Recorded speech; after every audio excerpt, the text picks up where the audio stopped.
Hey, good day, everybody. Welcome back to our Chavruta sessions live from Jerusalem with Rabbi Chaim Goldberg of the Noahide World Center. I look forward to hearing what he's got to share today. We got a good group in the Zoom meeting, so let's just jump right in and say hello to the Rabbi. Shalom, Rabbi. You're live on the air. We're going to turn it over to you, sir. Good evening, everybody. Hope everything is fine with everybody, with all of you. I'm feeling fine in Israel. We still have I will call it a war, but everything is fine. With the blessing of God, we'll manage.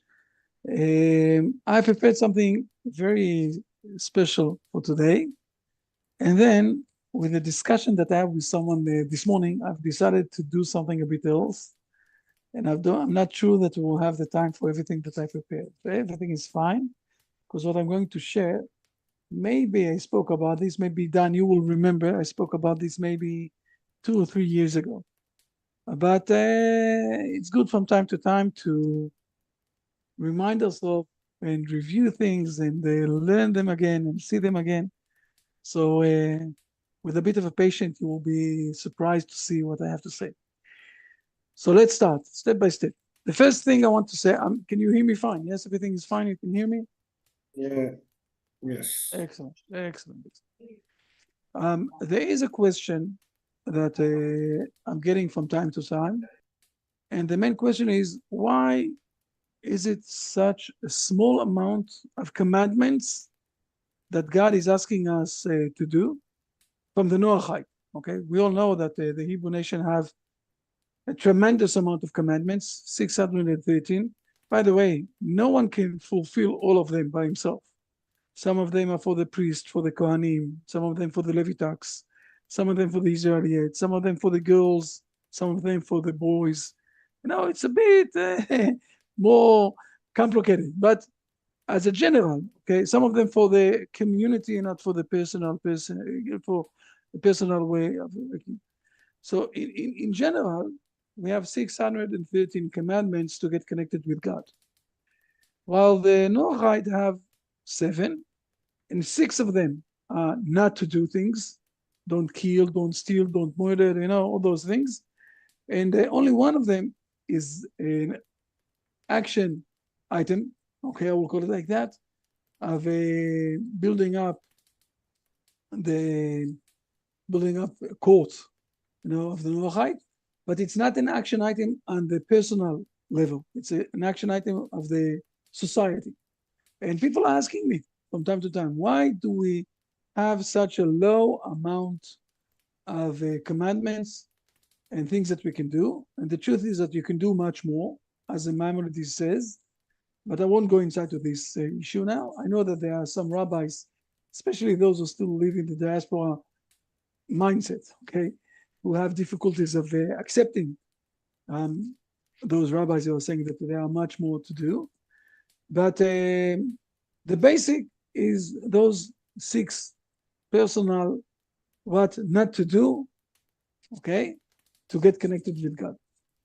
So I want to explain here something very, I will say, essential, very important, that will explain to you why are we taking this minimum thing. But for that, I want to go to a hypothetical situation where there is some sort of, I will say, of conflict, okay, between the spouse. One of them is a Noahide, the other one is still worshipping idolatry, okay. Never mind if it's the boy or the girl, whatever it is, but the spouse are not seeing, eye to eye in the same way. And I'm saying, and all the time I'm mentioning this, that you can't come to a stage where you believe in one God, and then you're starting to have fights with your spouse. It's not normal, okay? Because before the Hebrew nation came to this world, God already said that you need to get connected with your spouse and to build up a family and to be united. And also it says in the Hebrew words and the Hebrew letters, it's putting also the presence of God inside between the couple. So you're not going to fight because you suddenly believe in one God, you start to fight with your spouse. It's not supposed to be like that, and you're supposed to take it in a different way. So I want to show something from the Bible that will explain, and it will be also clear why it's only 6 or 7 very minimum size of laws, and then we'll speak about practical steps, what to do and how to do. So let's share the screen for a moment, and let's learn a bit of something that I think that usually it's clear, but let's go. Okay. We all know the story of Jacob, right? The story of Jacob, we've learned once, a very long time ago, we've learned the Genesis, but we didn't, we stopped it. I don't know, we need to go back to this, okay? The truth is that we need to do it back. But we all know the story of Jacob, and the story of Jacob is it's a very hard story, where there was a time that the hatred between Esau and Jacob came to a stage that Esau said to himself, we need to wait a bit. Few more days, my father Isaac is going to die, and I will slaughter Jacob. Right? We all remember that, right? You want to see this inside. It's a very horrible verse, okay? And then the only thing that Jacob can do with himself is to run away. Does he want to go out from the Hebrew nation or from the Hebrew land? The answer is no. He wants to stay here. He wants to stay with his family, but he has no choice. He has no choice. If he wants to stay alive, he needs to survive. He needs to run away.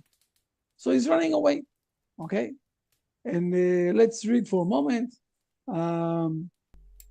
Dan, please, let's read from 10 till, we need to read it until, just a moment. Let's read until, we need to read until the end of the chapter, okay? From 10 till the end of the chapter, let's read it. We'll explain this. It's very simple. Please. Okay. And Jacob left Beersheba and went to Haran. And he arrived at the place and lodged there because the sun had set. And he took some of the stones of the place and placed them at his head, and he lay down in that place.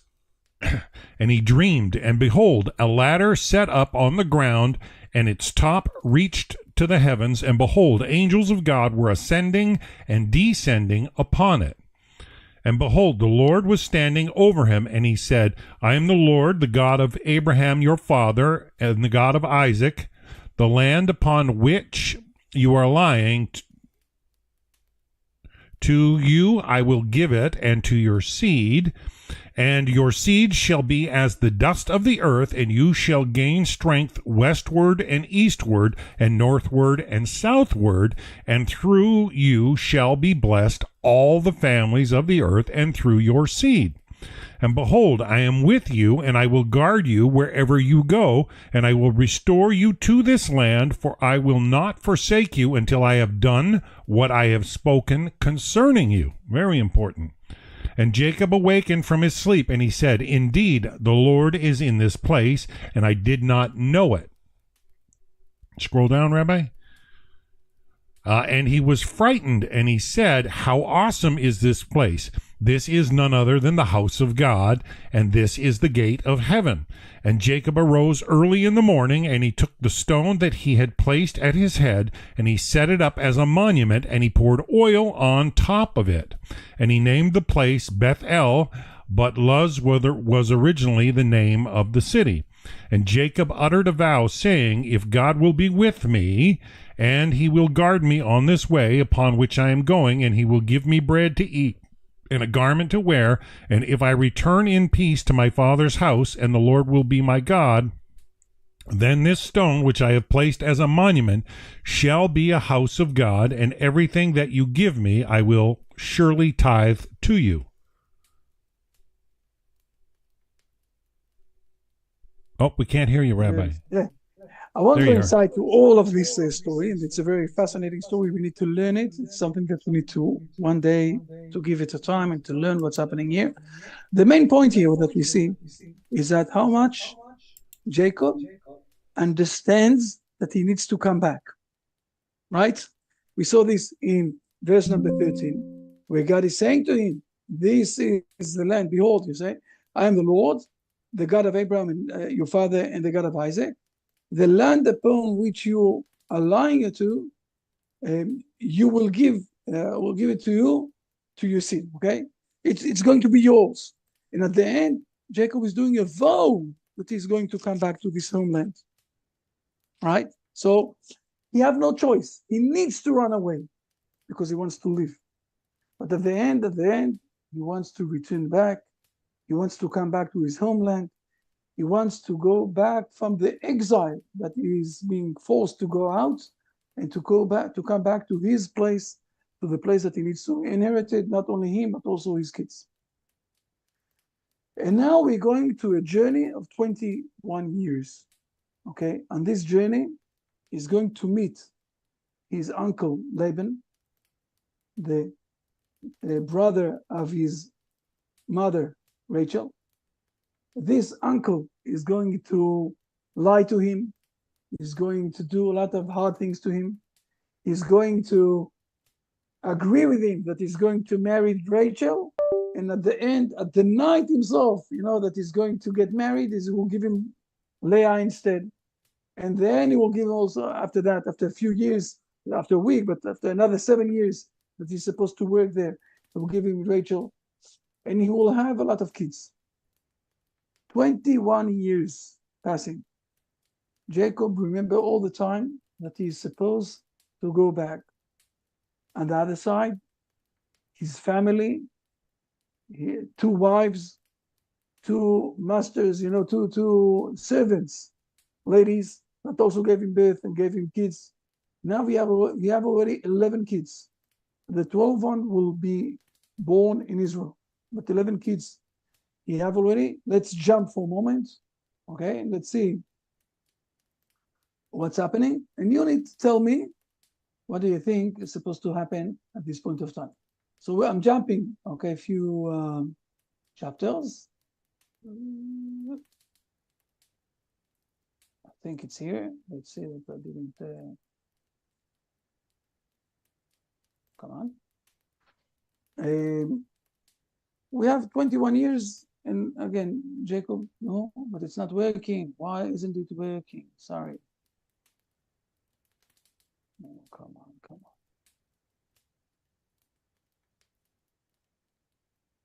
Oh, excellent. You see? Now we can see everything. It's in Hebrew. No.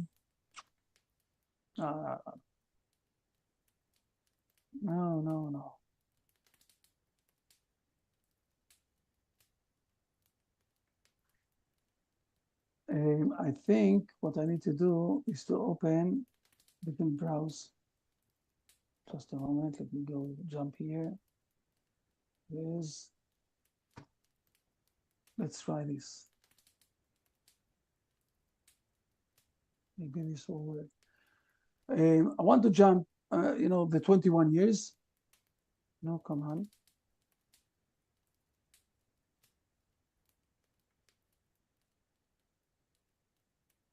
Why is it working like that? How come it's working, It's not working. I will go to different sites. I will leave Chabad.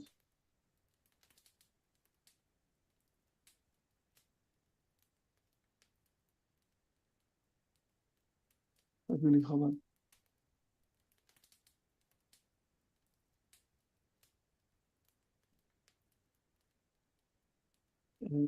See.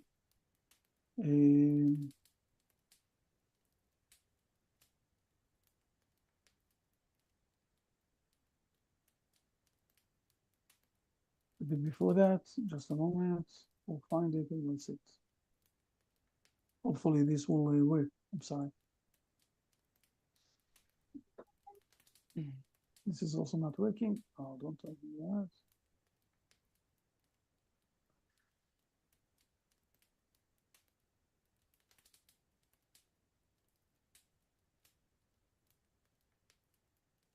Oh, excellent.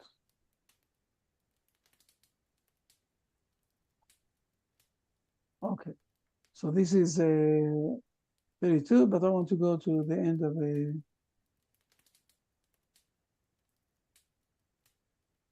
end of 30 and 31. Okay. Oh, but we need to have it also in English, right? Let's see it here.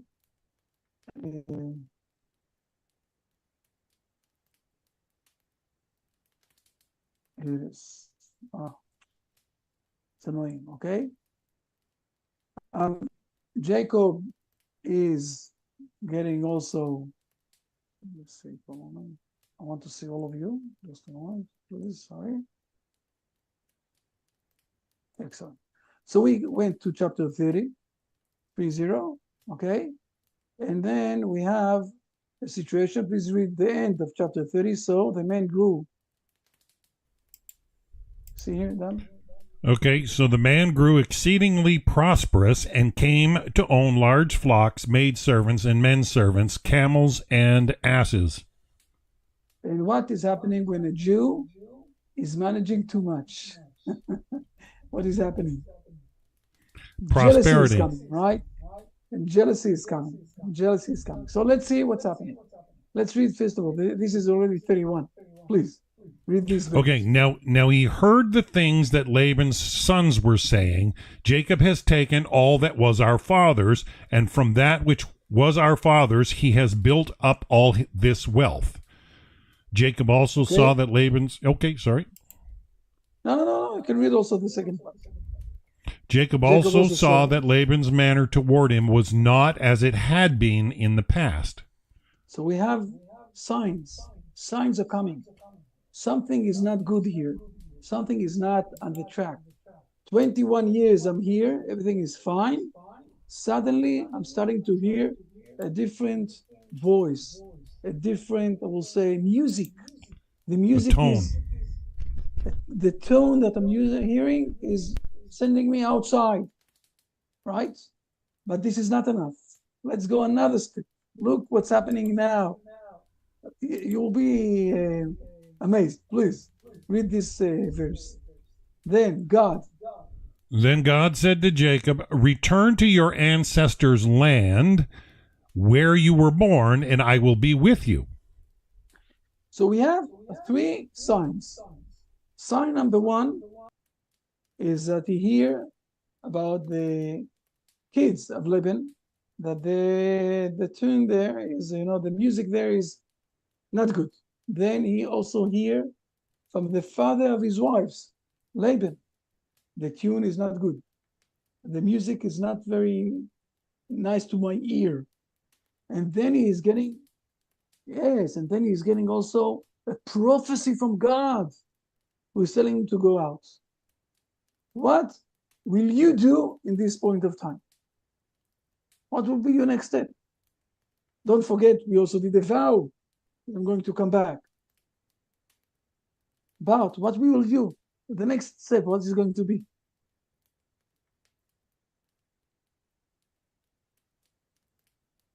We can't hear you. We can't hear you.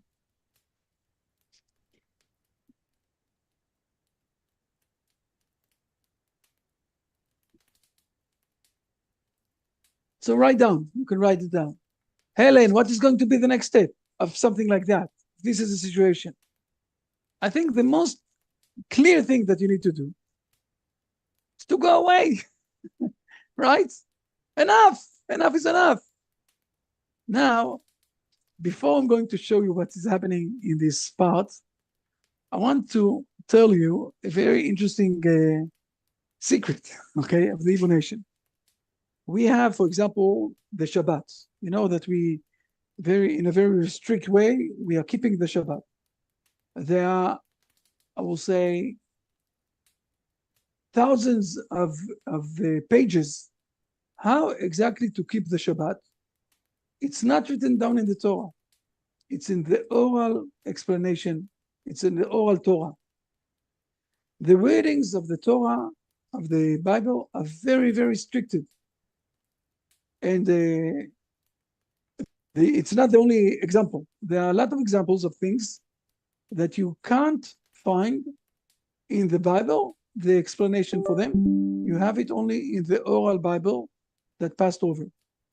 Now we're going to read 8 verses of amazing points that it's really, it's amazing me.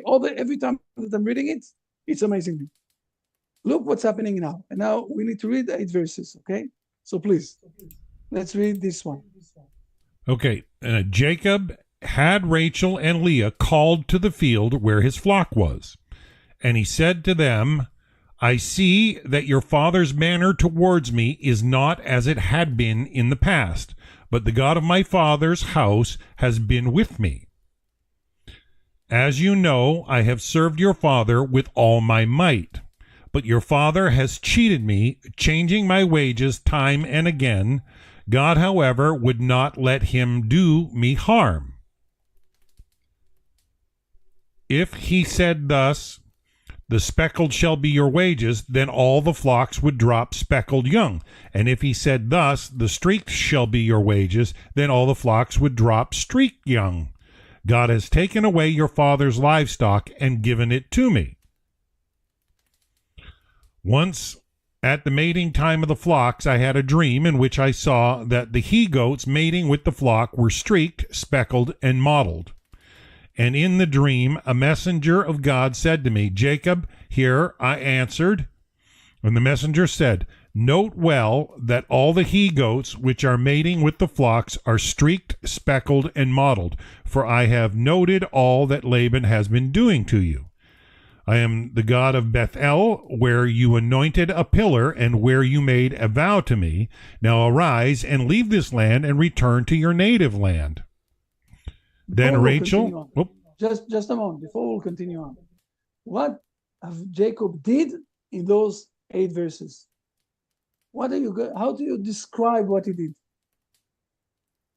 Martina, Vincent, you can write down. It's okay. I will look inside in the chat. What exactly did Jacob did something here. He spoke with them. What was the aim? What was the purpose of this speech that he gave them?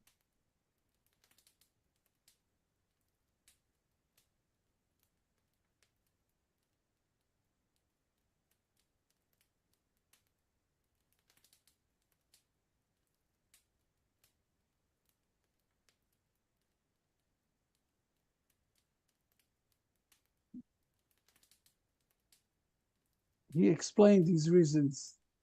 We call this, anyone else wants to write down? It's okay. He convinced them. He convinced them, right? Pointed, unfair treatment. He convinced them that they are supposed to come with him, right? Now, my question is very simple. If they will say to him, no, we don't want to go back home to your place, what Jacob's supposed to do? It's a very tricky question. We need to read, when we're reading the Bible, we need to remember that we don't know the next verse, okay? The verse was written down after someone did something. What he was supposed to do if they will say to him no.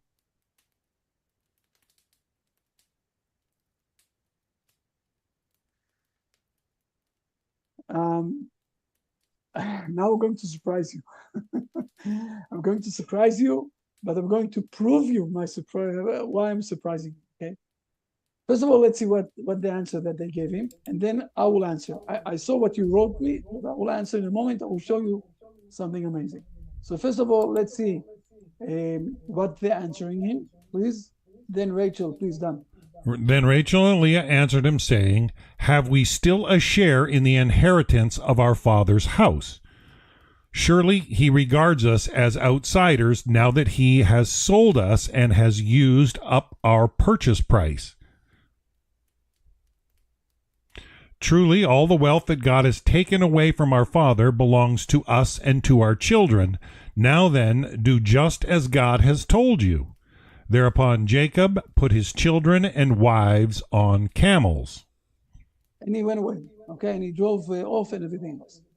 So first of all, the story is very nice. At the end, there's a very good end for the story, if we'll call it like that. They all agreed and they all went with him.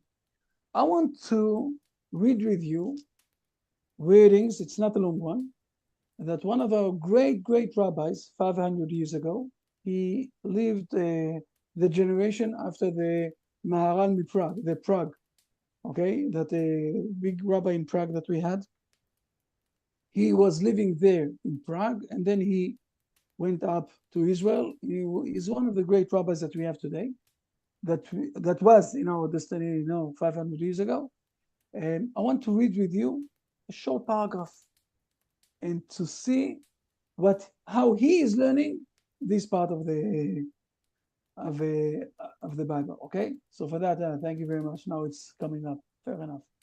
Let me find it for a moment because I prepared it. Here it is. His name is the Shla. The name is the Shla. Rabbi Yeshayahu Levi Horowitz. If you want, I will show you. Please open it up. Come on, here it is. Done. I will put it up a bit. Okay. Bless you. The one who did it. Okay. Please, Dan, read this part. And Jacob sent and called Rachel and Leah from Genesis 31:4. It is not fitting for a person when they want something from their family to compel them with force or command, even though they have the authority over them. Instead, they should strive to persuade them toward what they desire in the most complete way possible. So they are motivated to do it independently. This is better than if they were to do it out of compulsion or coercion. The proof? See how much Jacob reasoned with Rachel and Leah so they would willingly agree, even though God had commanded him to return to his home. Very important. In a different way, if I will say it like that, okay? If the other side, the spouse, doesn't want to do it, or doesn't want to share with you, or doesn't want to allow you to do something that you want very much to do, and it might be also on the way of the path of God. But if your spouse doesn't want to do that, and you have no way how to convince her in a nice way that she will allow, or the other side, never mind. So it's not God's will that he will do it. I don't know if you've thought about this. Think about this for a moment. What the Shla is saying here. He's saying here something amazing. If you want, I will send it to all of you, this part, okay? Let me share it with you in a moment. I'm going to share it on the, okay, just let me, I want you to think about this for a moment, okay?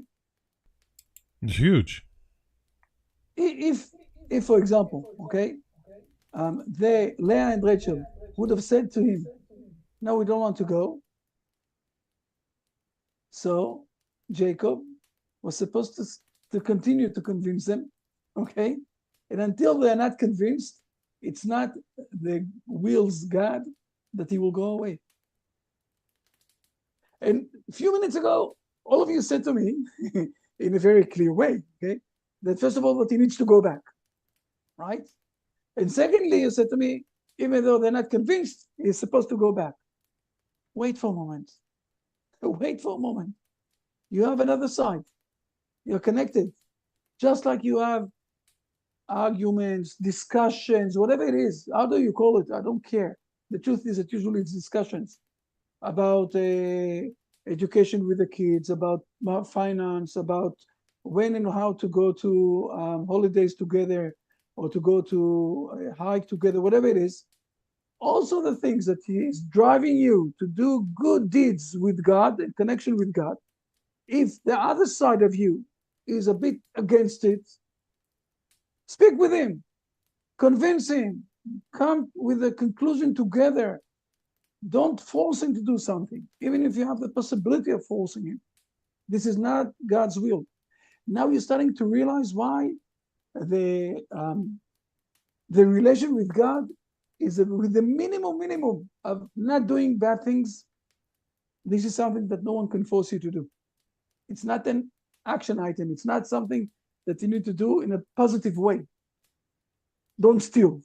It's very simple. You won't force me to steal. You won't force me to, God forbid, to kill someone. You won't force me to do bad things. Everybody is good with that. But if I want to do something good, and my other side doesn't want me to partnership with this, fair enough. So I need to discuss it again. I need to calm her down, calm him down, never mind, okay? I need to do it in a good way. And I need to remember that the most important thing, we decided to live together. We're living together X, Y, Z years. Therefore, we need to stick together and to find the way of doing things. How many times, I can say here a few things that I know, okay? How many times people are doing all sorts of, I will let you go to learn this thing, but on the other side, let's have another child to the family. How many things like that we did already in our lives? We all know those things. This is a huge thing, okay? But there are also a lot of other things. We're doing a lot of compromising, discussions, whatever it is. God doesn't want us to force the other side. God wants us to speak one with each other. The beginning of man with his fellow man, starting with man and his spouse. And even if God is saying to you, driving you to do something, pushing you to do something, and you want very much to do it, you need to discuss it with your spouse and to come to a conclusion together to do that. And if not, thank you very much, God. It will be tomorrow. It will be another 2 days. It will be another 5 days. It will be another 2 months. I don't know. Next time that we're going to speak.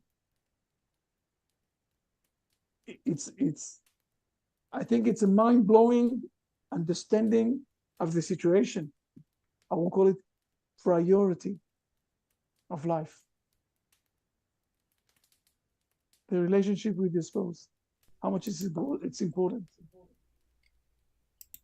Right. Yeah. So often people get carried away. Well, it's of God. God wants it done, and so we're doing it. And you've got to be in agreement to move forward.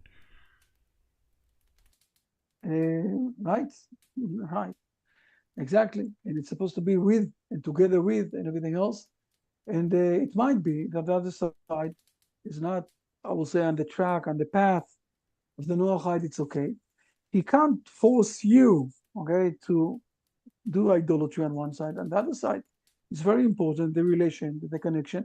And as long as he's not forcing you to worship idolatry, it's enough. If you can do also from God's eyes, it's enough. If you want very much to continue to progress, to move on, whatever it is, fine. Speak with your spouse. Find a way of doing it with their agreement. Even if you think that you have I will say, that God spoke with you. God spoke with Jacob. He spoke with him. How the Shla is saying here? If they didn't want to go with him, he was supposed to continue on, convince them. I think I will say it like that. Let me say to you a trick way of doing things. Go if you have difficulty with your spouse about something that you want to do and your spouse doesn't want you to do because it's too much, getting connected too much with the Noahide World Center, whatever it is. Learn with him this. Show him how we see the things. And after a week, speak with them again. I think they will understand that that everything is fine. No one is trying to push or to convince or to do things against the will of others. But this is the way of life. I can give other things, okay? If you want, I can give. The truth is, I never exposed you to that, but I can share with you if you want. If you want, I can share with you. Not here, not now. I will send you on the emails, okay? If you want, I can share with you programs that I'm doing to not to Noahide people, okay? To people from the whole world, mainly from the United States. And those programs are costing a lot of money, okay? So for this, specific community, I will give it, less than half a price. Fair enough. I can share with you things like that. And then you can also go to your spouse and say to her, no, I'm going to learn something professional with this person, and you can show them whatever it is. Fair enough. If you want, I can share with you other things that I'm doing. By the way, most of those things I'm doing here in a different way. Here we sharing mainly, I will say, the truth is, we're sharing here values of the Hebrew nation. Here you saw, for example, a value of the relationship between husband and wife. It's a very important value. Okay? Here I'm sharing values. When I'm selling things to the people, in the United States, I'm selling them not only values, but also ideas that are related with coaching, with other things, because I'm coming on, a professional side. I have professional side also. Fair enough. If you want, I will send you. If you want to send me a message, I will send you. You will see. You want to take part of it. Fair enough. You don't want to take part of it. It's okay. Also, I'm not forcing anyone to take anything, But this is something that I'm doing with the people that are not Noahide, not from the Noahide community. Noahide community, we're doing something. It's Dan, how long are we already on those meetings on Sunday? How many years? Almost 8 years, 7 to 8 years, almost. I never asked for money for this session. I'm not asking money for something that's from the Noahide. It's true that we're doing now some sort of a program, but again, what is the price for this program? $7 a month, something like that, to put people in line. That's it. Fair enough. That people feel more connected or more related, whatever it is. By the way, we're going to get involved with Rabbi Manis Friedman is going to come inside with us. Others are going to be part of us, whatever it is. Fair enough. Let's put this aside. If you want, I will send you also things that I'm doing professionally for leaders, whatever it is in the United States. Everything is related with the understanding of the Bible and the Hebrew, tradition, whatever it is, because people are listening today, especially after this war, but not only from this war. Since we came back to our homeland, fair enough. But those who are not Noahide, they need to pay for getting the wisdom of the Hebrew nation. Here I'm doing it for free, okay? But again, this is a very important value, how to be connected with your family. And by the way, this is not only the spouse. Here we're showing it with the spouse, Jacob and his wives. But it's not only with the spouse. It's with the kids, the grown-up kids, with the grandkids, if you have. Hopefully, if you don't have it, it will come soon. It's also with your friends. How many times I'm saying you don't need to go inside with your friends to all those conflicts and to start to speak with them. It will be great that you will be connected with them, and that's it. And you will, don't go to a conflict with them. It's just like with Jacob. He didn't come to a conflict with his wives. He tried to convince them. Fair enough. And he showed to them why he is right in his way. And as the Shla is saying, Yeshayahu Levi Horowitz, okay, this important rabbi, you know what, I will send you, I will put it here also, that you will be able to read in the Wikipedia about him, okay? The issue here is not to try to force, I will say to you something that I've heard from, in Lithuania, I was there for 10 times in Lithuania, okay? And each time I went for a week, and I gave there a panel for 3 days, 11 hours every day. And it was for high school principals and also people from the government, whatever it is, professors, whatever it is. So a few people were there. And one of the times that I came there, okay, and some of the people knew me a few times, saw me a few times. So one of the high school principals said to me, I myself, I won't be an Noahide, but don't. It's not bad, because all of the kids of the school are going to become Noahides. And this is what I'm answering. I'm saying also to others. I'm not going to fight. If someone is coming to me and saying to me, but I really believe in Jesus, whatever it is, I'm saying to him, fine. I'm not going to fight with you. I'm going to show you how we see things, the Hebrew nation. I think that we are going much more above than a human being, okay? To admire Jesus, for example, is to say that the human being is the most important thing here in this world. There's much more above it, okay, God. But I'm not fighting with you. Fair enough. Continue to worship Jesus. You're not living in Israel. I'm not going to discuss anything. I don't know if you ever thought about this. There isn't any, in all of the Bible, you won't find that the prophets of Israel said to non-Jewish people to stop worshiping idolatry. I don't know if you thought about this. You won't find in all of the Bible that the Hebrew prophets said to the, what we call the Gentile, okay, for non-Jewish people, to stop worshiping idolatry. We're not going to fight about this. Fair enough. You still want to worship idolatry with Jesus? Fair enough. So the next generation will be okay. We're not going to fight. People are coming without us fighting. Oh, you must be like that. No, it's okay. You will come to this place.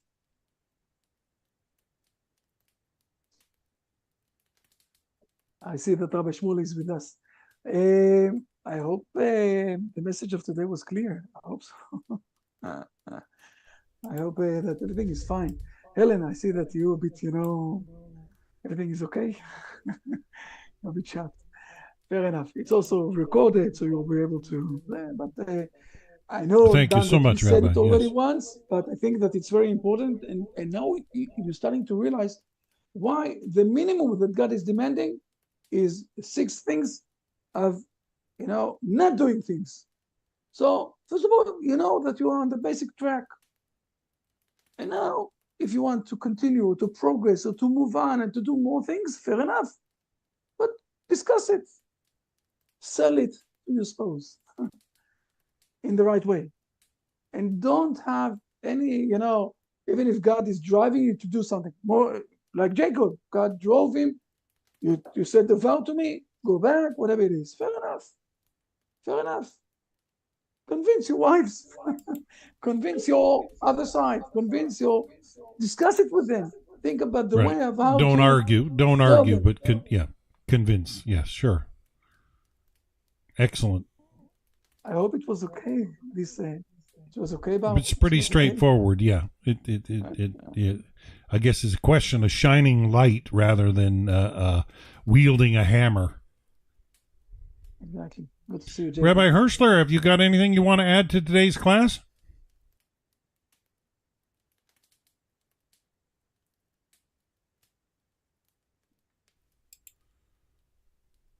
Rabbi Hirschler is not really with us. Do you have any questions about the things that I asked or anything else that you want to raise up? It's okay also. Until, Jacob, this is a boy or the girl. And this is the next generation. And for this, we're working hard. What? This is Noah, a girl. She's a girl. Excellent. And this is why we're working hard, so the next generation will come to a better world. This is why we're fighting against evil, and we're managing. It's hard. It's not easy, but we're managing. And we will bring the world to a better stage. And it's also something that's supposed to be very clear, okay? One of the biggest problems with the Muslim mindset is that they want very much to convince the world that not to worship idolatry, okay? But instead of trying to discuss it with people, and the world came to a stage where we can discuss things. And instead of trying to discuss it with others, they're doing it in a violent way. Now, on one side, it's really hard because they really want to be part of the history, and they feel, I'm speaking mainly about ISIS, mainly about, the Shia people. They feel that they're losing it. The world is progressing, but the world is not listening to them. So they're trying to do this, as an educator, I can tell you that whenever you're losing your words, you're starting to use violent ways to force others to do your things. Okay? You need to think again how to use your words. And we came to a stage, the world came to a stage where we can speak one with each other. This is what I'm saying all the time also. I'm not going to convince you not to worship idolatry. If you want, I will show you the path that I'm going. This is why also in the United States, okay? Never mind. I will send you if you want. I will send you again, and also it's going to be different prices here, okay? But if someone is worshiping idolatry and he wants to learn, I will say, the Hebrew path, it's okay. He will pay money for that. But for the Noahide, people who are on the track, I'm not. We're all together, you know. But the way is to discuss things, and it's really a big shame for the Muslim community that the way that they can speak with us is only through the sword. Or It's really deceit, hard, or no? deceit. Sometimes it's deceitful. It's subtle. They slither their way in and then try to multiply. It's hard. It's hard, and it's not. It's not authentic It's not- or honest. And it's also not with us today. Today we're speaking. Rabbi Shmuel Ershler, it's your time.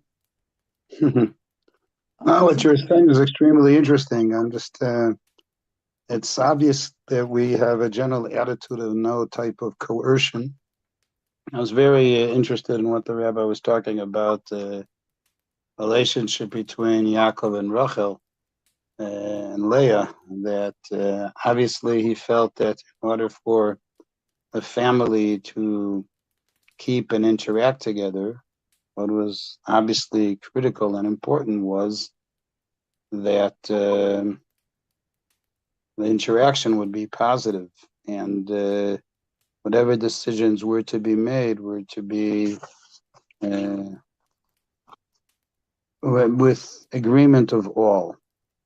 Whether or not I take that to the issue of general religion, that's an interesting question that you're suggesting here that I'm not sure I would necessarily say the same thing. In other words, whether you are suggesting that in every consultation that we go on a religious level, that we have to get to full cooperation, I think that obviously is the important goal. But whether or not we can reconcile all the time and get to a mutual understanding with people that share other faiths, I think part of the beautiful thing that you are doing all the time is creating positive dialogues with people. Honestly, I think that's the nicest thing that can be said, isn't it? I'm wondering. In other words, within a family, the dialogue is such that you don't always get to a total consensus, but the trick is to create mutual appreciation from one authenticity towards, for sure. Exactly. Yeah. And I think one of the beautiful things about the Noahides is that authentic attitude of trying to get to a level where everybody is able to be satisfied with their relationship with God. Yeah, I imagine that's also what the rabbi meant. I certainly feel that way very strongly, that our intimacy and relationship with God is something which gives us a tremendous sense of strength and ability. And I think we have to make a major effort in that direction. What he quoted from the Shla is beautiful in its own. And I think also in the spirit of this period of the year, which is near the time when the temple was destroyed initially, you have to be particularly careful to have a positive interaction and patience to appreciate one another and each one's approach, and not to be judgmental about other people. Even those who completely convert to Judaism, there is always a religious commandment to respect the person's past and to give him the credit of what he was like, with aspiration and hope that in the future, when the person makes a major change, that it'll be well received in his new community, and at the same time to give him support not to break his total contact from the past. And it's true also, as I think Rabbi maybe mentioned also, in that sense, when you talk about adolescents and adults, young adults that are starting to build up their own connection to a community, that we have to feel that way as well. I would like to get some feedback from you to get a little bit more direction, what else I can add, because I feel this is a very important issue of trying to develop that independence, the ability of proper cooperation, and to always respect where a person came from and where he's going to. Right. Yeah. Rabbi Keep it Hirschler. real. Be real. I've found especially. Just a moment, Dan. I remember now. רבי הרשלר, אתה באבלות על משהו, נכון? מה אתה באבלות? אני זוכר נכון? אני גומר את השנה על אחותי בשבוע הקרוב. אוקיי. Never mind. Okay, sorry. Please, continue, Dan. אבל זה לא בגלל זה, אני בגלל בין המצרים עם ה... כן, סוף. Yeah, no, I was going to say, over the last 8 years, specifically, the more I've been involved, I've found conversions, Jewish conversions from B'nai Noach to Jewish conversions, very, very difficult because they always are pushing for more, and it's a different paradigm for sure. And it almost always comes across as there's something, a shortfall with being a B'nai Noach, that we don't want that tone out there. But I think today's lesson on keeping it real and genuine, it's not something we ever want to discourage somebody from converting, but realistically, not everybody can convert. And so I don't think it's not even necessary. I mean, a person has to be so committed and totally thinking that it's befitting for them. Judaism, the last thing we do is anything related to missionary activity. It's the opposite of our attitude. Person is welcome if the person comes out of an absolute desire and will do everything to accommodate his need or her need, if it were to be the case, but nothing beyond it. Right. Yeah. It's got to be genuine and real and authentic, and we don't want to discourage the authentic conversion, but so often Noahide is a gateway in that path, and often it's comes across as there's a shortfall with being a B'nai Noach, and that's not the case. There's a life of full fulfillment and beauty that's there, that's authentic, and I appreciate the rabbis sharing with us the particulars in many different situations. I've gone through this myself. I've only been remarried for 12 years now, and my wife came out of a 25-year marriage, and her ex wouldn't even let her have a Bible in the house, period, and it was a hammer, and so she has an absolute aversion to the hammer, if you will. And so when we were married for a few years, I was still a professing Christian, but I told her I was pointing in this direction.